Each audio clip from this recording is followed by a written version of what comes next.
Namandam, Namandam.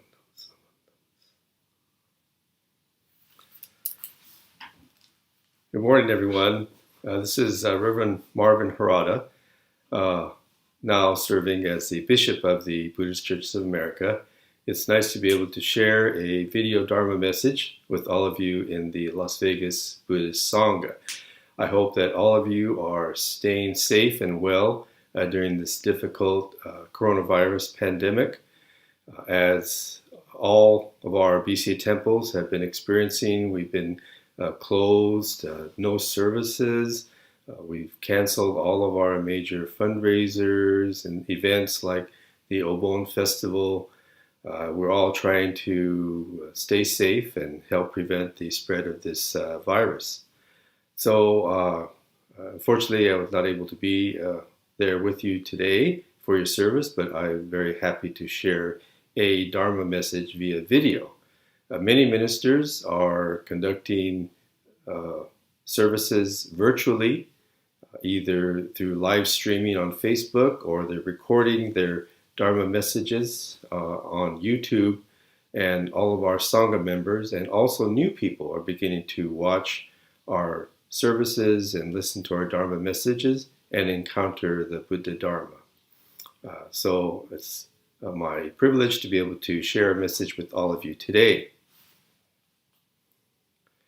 Today I'd like to talk about Dana, or giving, which is the first of the 6 Paramitas, or the 6 practices in Buddhism that help carry us from this shore of delusion or samsara to the other shore of truth or enlightenment.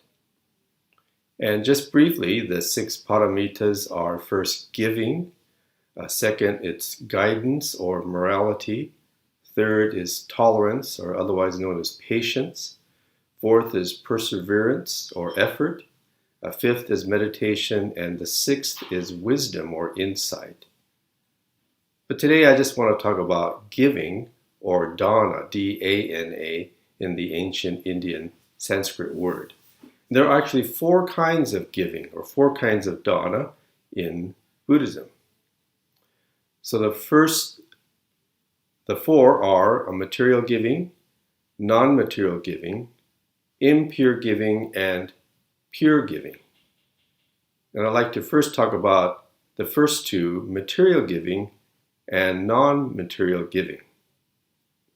So material giving is very easy to understand. It's like giving a gift or making a donation, and all of us have been both givers and recipients of material giving. Giving a wedding present, giving a birthday present, making a donation to your Sangha or to one of the many charities during this pandemic is all a form of material giving.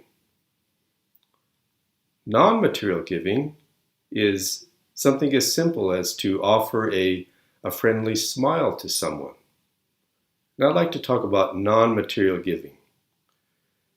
Many years ago, I met an amazing man who practiced non-material giving every day. This is over 40 years ago when I first enrolled at the Institute of Buddhist Studies in Berkeley, California, to study for the ministry. So I moved from small town Eastern Oregon to Berkeley. I drove to school from my apartment in Oakland, and I drove on surface streets.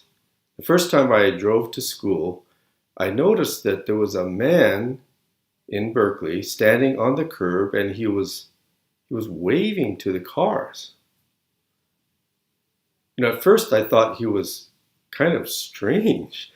Doesn't he have anything better to do other than stand there and wave at the cars? He also wore these very bright orange-colored gloves so that people could see him as he waved to them.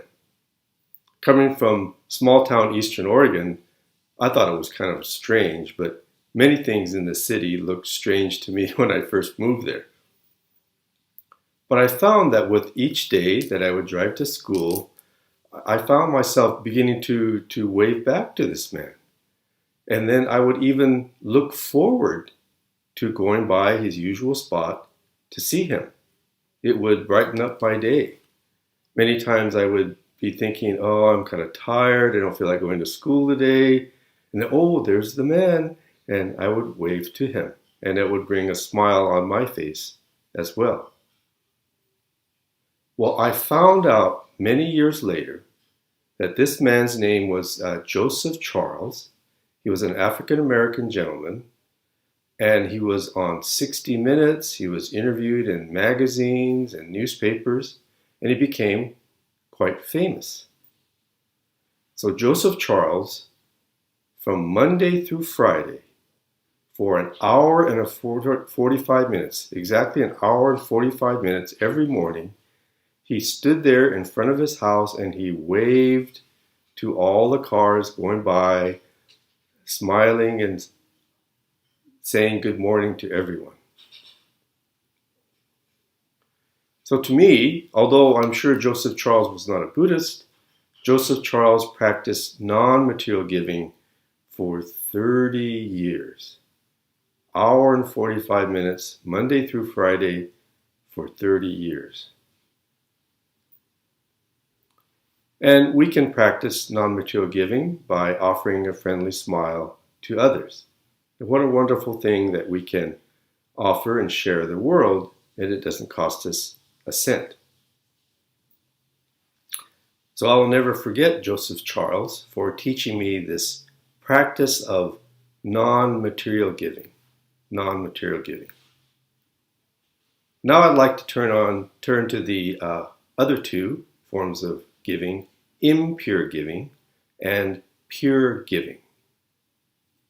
So impure giving means to give something and you have an attachment to yourself as the giver, you have an attachment to what you're giving, and you have an attachment to the recipient of the gift.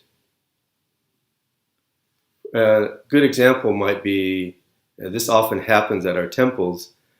Someone makes a $100 donation, let's say, to the temple, but in the newsletter, it's mistakenly listed as a $10 donation. And we get very upset. People call the office, hey, I made a $100 donation and you have me down for a $10 donation. So technically in Buddhism, this is called impure giving, because you have an attachment to yourself, you have an attachment to what you've given, and you have an attachment to the recipient. Another example might be, we go to someone's wedding and we give them a gift, and 2 or 3 months later we think, gee, we never got a thank you gift, we have a thank you card for the wedding gift that we gave, and we might be a little bit hurt or upset. That too would be an example of impure giving. Pure giving, in contrast to that, is giving when you have no attachment to yourself as the giver, to what you're giving, or to the recipient. No attachment in any manner. So you have no expectation or recognition, no expectation of recognition or acknowledgement even for the gift. I heard once Reverend Kodani from the Senchin Temple, he told a wonderful story about anonymous donations. And he said, I noticed that if I ever make an anonymous donation, I'm the first one to tell someone about it. And he shared how he had once made a donation anonymously to his temple, and then every month the treasurer and the minister goes over the donations. And the treasurer said, Reverend Kodani, we got this rather large anonymous donation from someone. I wonder who it was. And Reverend Kodani said, well, don't tell anyone, but it was me. And then he realized, oh my gosh, I'm trying to make an anonymous donation, and I'm the first one to tell someone about it. So, honestly speaking, I myself, I have never practiced pure giving. But I have been the recipient of pure giving. And I'd like to share a true story.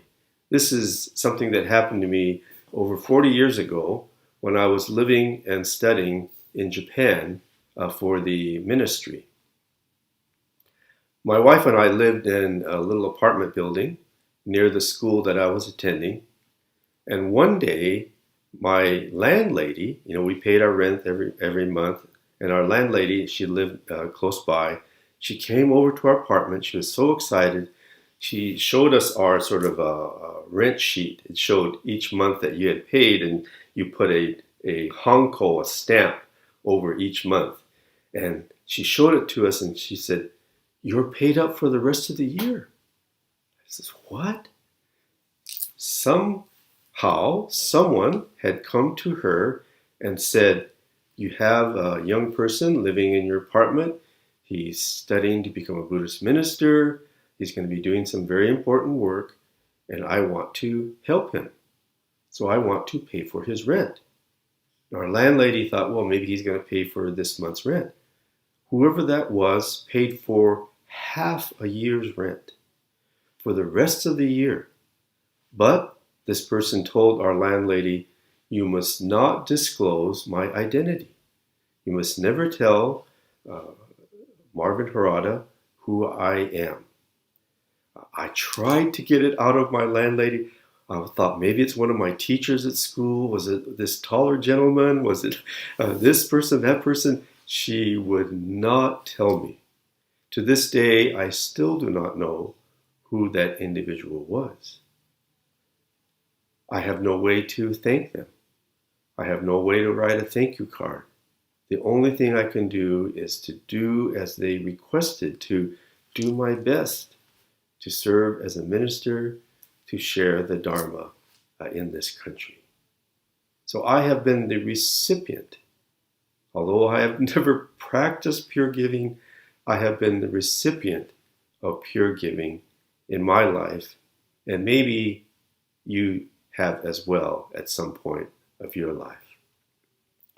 So today I just wanted to share about the 4 kinds of giving. Material giving, which we all need to do and practice, especially to support our sanghas, to support our temples, to support our national organization, the Buddhist Church of America, and to support various charities that are in need, especially during this difficult time. And non-material giving, offering a friendly smile, impure giving, which we can't help but avoid to do in many cases, but we strive to practice pure giving. Nam mandavats, nam mandavats, nam mandavats, nam mandavats. I hope that we can all practice dana or giving in our everyday life as a Buddhist. And now, to conclude, I have a brief announcement. I don't know if you know about it or not, but the Buddhist Church of America, we started a Dial the Dharma program where you can call an 800 number, and toll-free you can listen to a short 5-minute Dharma message. I'm doing the English messages, and various ministers are doing the Japanese message. So you simply press 1 for English or 2 for Japanese, and this is the 800 number. 800-817-7918. 800-817-7918 for the Dial the Dharma program. Press 1 for English and 2 for Japanese. The messages are changed weekly, so I invite all of you to listen to the Dial the Dharma brief messages. Especially, please tell those who maybe they don't have access to a computer, maybe they're an older individual who doesn't use the internet. At least they can call this number, and every week they can listen to a brief Dharma message. Thank you very much. I hope that I can see you, all of you, at a future Las Vegas Sangha gathering.